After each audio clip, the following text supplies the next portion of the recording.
You're listening to LeaderCast, episode 85.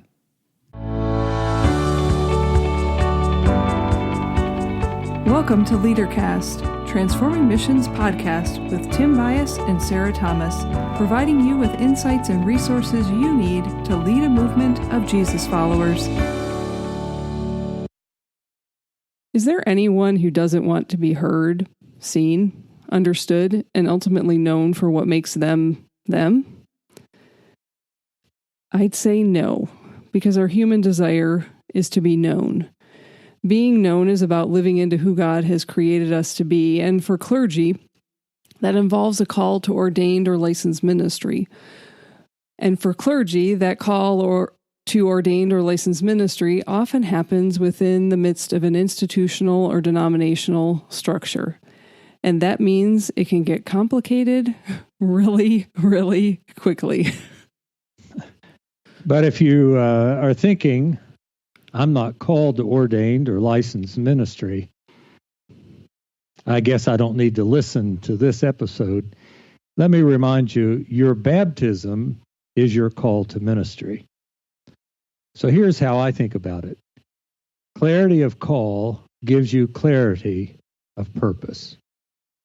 So as we are in this episode today, we want to look at some challenges. Might call them problems, but we'll call them challenges. The mystery of God's call on our lives doesn't fit neatly in institutional systems.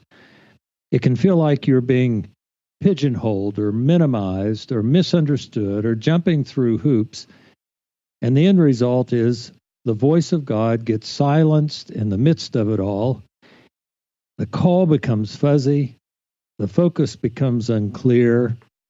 And we sometimes feel like we're not very important in the midst of that. So in this episode, we're going to explore the mystery of God's call and how you can revisit God's call in your lives, even when you're part of an institutional system. Now, how cool is that? Now, well, we are a part of an institutional system. Yes, and if we could feel good about call in the midst of the institution, I believe we could change the world. So as we step into this episode, let us remind you that this episode of LeaderCast is brought to you by Dare to Lead, a training experience for Christian leaders to learn the skills you need to be a brave leader and create a courageous culture at church, at home, and in the workplace. It's just one way we help provide resources and coaching for you as a Christian leader in changing times. You can find resources for this episode at transformingmission.org/085.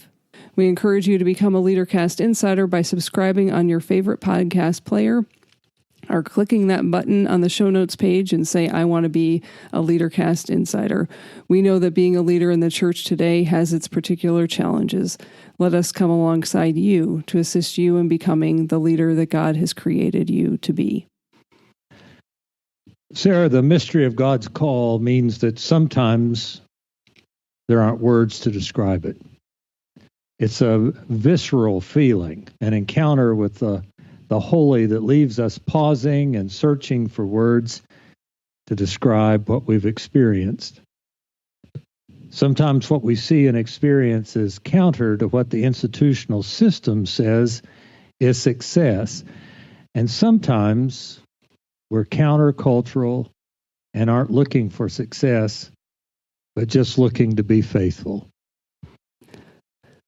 So we've been having a conversation about how to assist pastors to be the leaders that God has created them to be in this season of uncertainty and transition.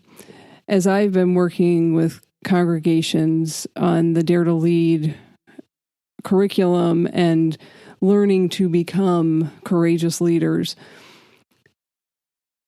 within their congregation and really in their lives, I can see how there's a million things that can muffle out the voice of God.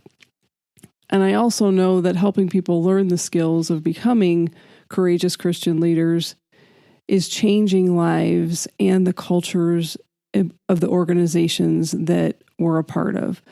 Part of what I'm seeing and experiencing is how quickly the world is changing around us. That's a huge challenge for institutional structures that are only movable every 4 years. The world is changing much more quickly than every 4 years. We don't hit a pause button and then say, okay, in another 4 years, we're going to change. And when I think about what we're learning, what I'm learning from the next generations and how they're beginning to shape the workforce and our lifestyle, their expectations of lifestyle, of ongoing learning and development, of coaching, is making rigid institutions obsolete. Now translate that to responding to God's call, and the pace, the noise, the to-dos, the not to-dos are putting up impenetrable barriers to the call of God on people's lives. And I've been meeting with pastors, listening to what's needed to assist each of them to keep their focus upon the mission of the church. Many of the pastors I'm meeting with, I just think back over the 46 years of ministry, and I do understand how hard it can be. I've been in different contexts. How many years of ministry was that, Tim? I'm in my 46th year. I'm in my fossilized year. That's not why I asked that. You just haven't said it in a while. Yeah, you give me a rough time over that. I think you were born the year I went into ministry. So moving along. That's the reason you keep doing that. I do think about how difficult it is at times in trying to be faithful to a call within a system that might say one thing, and our call, we feel something different. So there's a tension, and I do understand that. And I keep trying to live my call in a different way through all the changes that take place. The world certainly is not the same as it was 46 years ago. The church is not the same as it was 46 years ago. But I can tell you that call of God upon my life is just as real as it was day one, and I'm still working to live that out in the tensions that are created in all the changes around me. So I hope what you hear us saying is, we get it.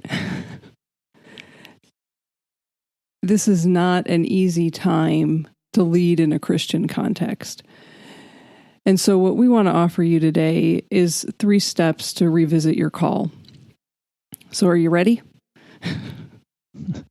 So here's step 1. First, where and how is God showing up in your everyday, ordinary life? Are you asking me? I'm asking you, Sarah, where is God showing up in your everyday, ordinary life? So this might sound goofy or even flighty, but right now I would say in podcasts and in books. Now, let me unpack that a little bit, because where God is really showing up is where God always shows up for me. It's when I'm learning, because when I'm learning is at the place that I come to the end of myself, and God says to me, okay, you're now leaning into me. Thank you. Let me help you learn what you need to learn. And I'm saying, okay, God, teach me what I need to know and help me to step into this. It's part of why I love studying the scriptures, because I can't open the Bible without learning something about the nature of God, or who God has created me to be, or having an invitation come to pause and reflect on something that is happening in our world, and how, as a Christian leader, God's inviting me to respond. So maybe another way to ask the question, how is God showing up, is like this: how are you being faithful? So here's the second thing to consider. Who is God inviting you to become in this season? So I'm asking you again. Well, I'm not going to answer that direct question, but I'm going to give you a few ways to think about who God is inviting you to become in this season. So first, consider your strengths. Do you know what they are? Are you using them? How can you improve on leveraging your strengths by being more focused on them and more intentional on them? And every time I say that, somebody, we're in a room together, they look at me and they say, "But Sara, we all have weaknesses too." And here's what I'm going to say to you. Your weaknesses will never develop into strengths, but your strengths will develop infinitely.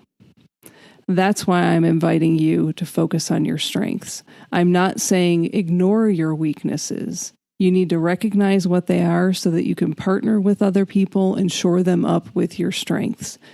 But you need to understand how God has gifted you and blessed you and given you strengths to lead, so that you can then ask the question, is this the best I can offer? Because sometimes the answer is going to be no, because the context that you're in and what is being asked of you is not aligned with your giftedness. But if you don't know what your strengths are, you can't articulate that to someone else to say, there's a mismatch going on here. So here's an example. This was a crazy busy week.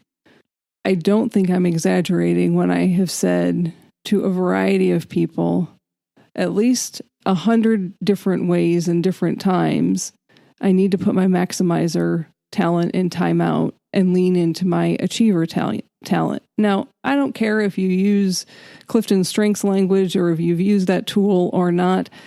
That's how I know and understand my strengths. And I've said that because sometimes I know I just need to get stuff done. And it doesn't have to be excellent, the 5-star version that takes 15 hours to get done. It can be the 4.5-star version and be done in 3 hours. Do you know what your strengths are? And are you using them? There is another part besides strengths, and that's skills. So what would you say about skills? So skills, do you have the skills you need to do what God is calling you to do? So pause for a minute, because I don't want any false humility here. No fake it until you make it. Do you have the skills or don't you? And then what do you need to learn to be able to do what God is asking you to do? Maybe there are some places that you're in over your head. And if there aren't places that you're feeling stretched or in over your head, I would say it's likely that you're not growing. And if you're not growing, you're not becoming more of who God is inviting you to be.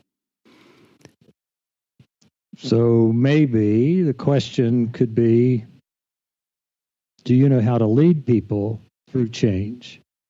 Yeah, that would be that's an example of what I'm talking about. Sometimes we're in over our head because we don't have the skills to know how to navigate the change that's happening around us. And then when things begin to change, we do have to be aware that when you lead change, there's going to be resistance. Right. You need skills for that too. You need to understand your strengths of how to work with people and the skills to be able to lead people through the change in the midst of the resistance. So we'll go back to my 46 years of ministry. You were going to say something? I was just going to say, are you pointing out change and resistance because those are two big areas that you see that we need to develop better skills in the life of the church and in the life of clergy leadership? In a word, yes. What I was going to say is that I certainly have been in the midst of resistance over 46 years of ministry. Now, not all 46 years have there been people pushing back, But just as an example, if I'm going to be faithful to who God would have me be and live within the institution, then holding people accountable to a mission, and our mission at this point, making disciples of Jesus Christ for the transformation of the world, is not always the most popular thing to do in a local congregation. And so I've dealt with that in different ways, and the resistance comes. Sometimes it's with people who say, well, that's pretty broad, so we can do just about anything we want to do. And that's not the way, I don't think that's the way we mean to talk about it, is that we have a mission, so we put it on the shelf and then go ahead and do what we want to do. So if you try to hold some accountability to putting together disciple-making systems or pathways in congregations, sometimes you get pushback with people who would say, well, we never had to do that before. Why do we have to do that now? Right. And so what we're talking about is developing the understanding the strengths, developing the skills to be able to stand in the middle of such resistance to help the church be what we say the church is to be, to help us all become who God created us to be. How I would respond to what you're saying, Tim, is that it is not that you have to have the skills to be called. Sometimes God calls us in places and then we develop the skills. And that's what we're asking you to pause and think about. What are the skills that God is inviting you to develop because He's calling you in this season of ministry to become something more than you already are? And change and resistance happen in lots of different forms. Well, thank you for doing that, because I can say in almost every context that I've been in, whatever the size of the church, the level of the institution, I've had to develop new skills for every time. The call didn't change, but there have been different skills that I've had to learn to come through. So yes, that I would understand that. So the last part of this second question of who is God inviting you to become in this season is, who are the people that are coming alongside you and challenging and supporting you to be who God created you to be? The image that I often use is, who's sitting in the passenger seat of ministry with you, pointing out what they're seeing, asking you questions to think about who God is inviting you to become, pointing out and asking questions what God is inviting you to do, or how God is meeting you in this moment. And I ask you to consider who's coming alongside you, because we can't respond to call in isolation. Call's confirmed in community, and it's lived out in community. Sometimes we need people around us to help us be wiser, to help us not do harm because someone is irritating us to the nth degree. I'm going to correct what I just said. We don't sometimes need people to come alongside us. We always need people coming alongside us. It's not a one time and then no one. If you don't have those people in your life, please find them. And we will be happy to help you find them because they're there. It may take some experimentation and having a few conversations, but they're there. And part of why I say that, and part of why I say it as strongly as I do, is because a few years ago, I quite literally was ready to throw in the towel and say, I'm done with the United Methodist Church. I was mad, I was hurt, I was angry, I was disappointed, I was frustrated. I was every negative emotion that you could imagine. And there were at least 4 people in my life who listened to my frustration, who didn't try to fix it or take it away, but they did clear a space for me to be me. And while we all have those days that we say, enough, I'm done. And if you haven't, give yourself a few more years in ministry. It'll come because you're human and it happens. But today, if I get frustrated, it's because we're so immersed in institution that we can't see a new way for God to make his way in the midst of what's happening. We're not seeing a new way that God's calling us forward. But if it wasn't for those people in my life who were speaking truth to me, who were reminding me of my call, who were prodding to truly help me discern, Sara, is this a rash statement that you're making? Or is God inviting you to something else? Both can happen. But it was the people that met me where I was and reminded me that we don't stay in fixed places, and sometimes institutions stay in that fixed mindset place. And how we need to go about approaching it is through a growth mindset because so many things are changing. Does that make sense? It certainly does. I've had my moments over 46 years of ministry. So where we've come in this podcast then, and especially since becoming who God created us to be, understanding our strengths, skills, and having people come alongside us, brings us then maybe to this third piece of who are you serving? And it may sound strange, but who are you serving? Jesus or the denomination? Jesus or the institution? And I think I can say this for Sara as well as I say it for myself. There are no two yeses here. It's one or the other. Did I put words in your mouth at that point? No, you didn't. Because how I would expand that statement is the institution or the denominational structure is a container. It's a conduit. Said differently, a denomination or an institution isn't a living being. The Son of God we know in Jesus is. And so that leads me back to your question, who are you serving? Because we need to keep each one in their rightful place. There are a million causes and distractions all around us, and some of them embody the mission, and many of them don't.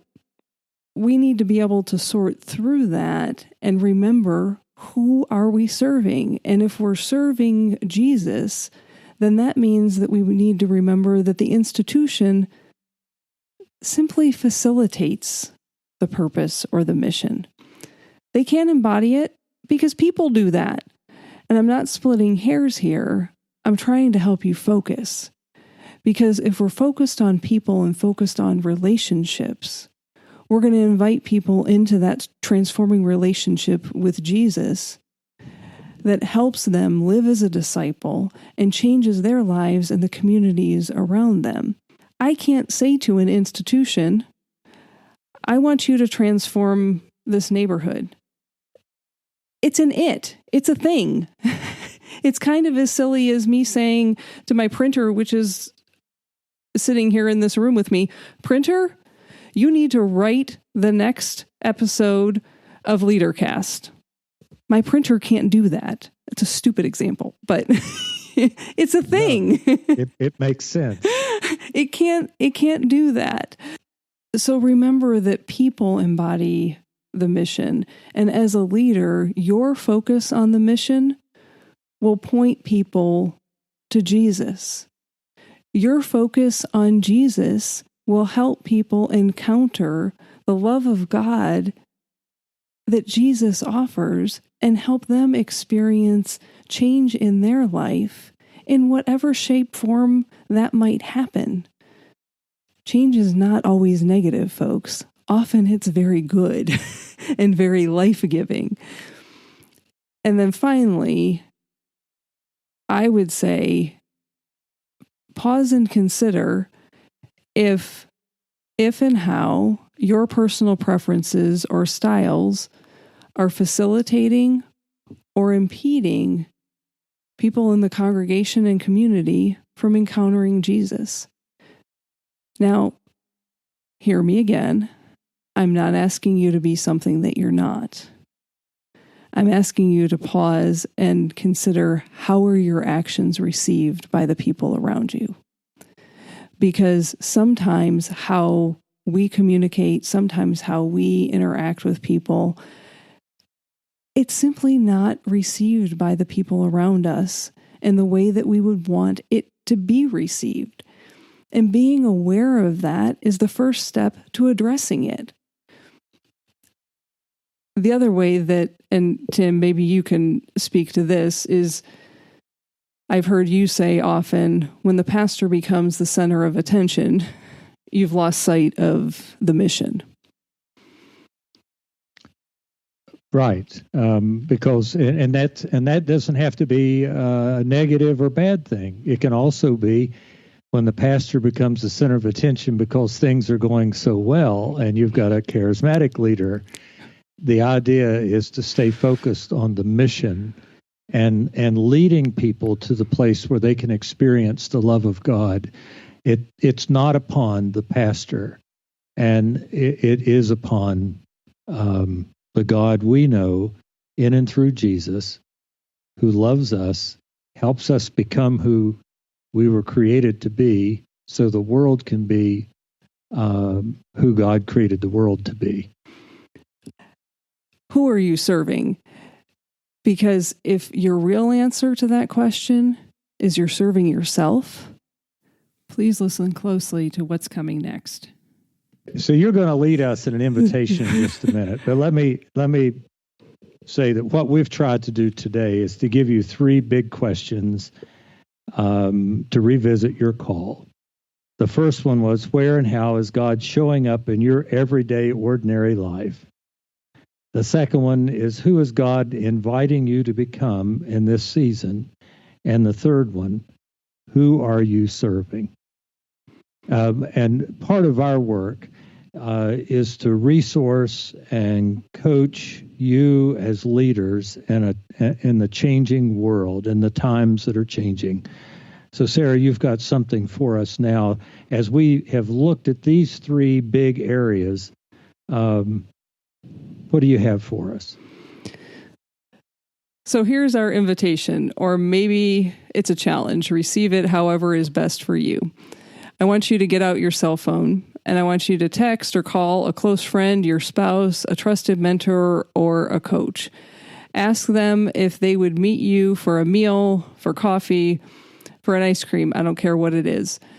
Tell them that you've been revisiting your call and you want to explore with them and hear how God is working in their lives too.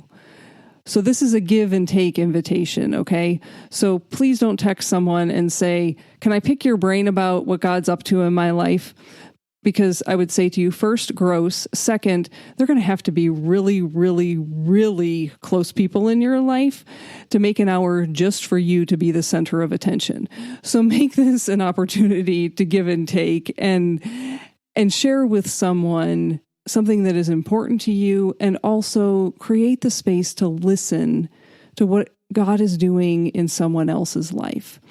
Second, to help you do that, I want you to go ahead and grab the download for this episode. It's on the show notes page at transformingmission.org/085. If you're a LeaderCast insider, you already got it on the email that we sent you on Tuesday morning. In it, we give you the questions that we've asked, along with an invitation that you can send to your friend, mentor, coach, whoever. And there's a few additional things that you'll find in that will help you have a conversation together.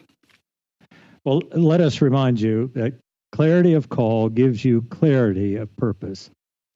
If that's your desire, be in touch with that friend and grab that download.